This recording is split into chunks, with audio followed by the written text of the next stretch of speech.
तुम्हाला माहिती आहे का, मीठ म्हणजे केवळ चव नाही, जीवनावश्यक घटक. शरीरात सोडियम व क्लोराईड ही खनिजे टिकवण्यासाठी मीठ आवश्यक आहे. ती पाणी संतुलन, स्नायूंचे कार्य आणि मज्जा संस्थेचे कार्य योग्य ठेवतात. रोज खूप मीठ खाल्ल्यास हाय ब्लड प्रेशर होण्याची शक्यता वाढते, जे हृदयविकाराचा धोका वाढवते. योग्य प्रमाणातच मीठ हवं.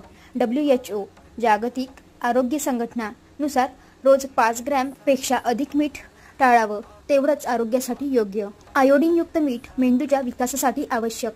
आयोडीन हे थायरॉइड ग्रंथीचे योग्य कार्य चालवण्यासाठी आवश्यक असून त्याची कमतरता मेंदूच्या विकासावर परिणाम करू शकते, विशेषतः लहान मुलांमध्ये. मिठाचा अभावही धोकादायक. शरीरात मीठ खूप कमी झाल्यास हायपॉनेट्रेमिया होतो, ज्यामुळे अशक्तपणा, चक्कर, उलट्या किंवा बेशुद्ध होऊ शकते.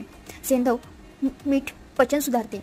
आयुर्वेदात सेंधव मीठ पचनतंत्र सुधारण्यास, अपचन, गॅस कमी करण्यासाठी उपयोगी मानले जाते.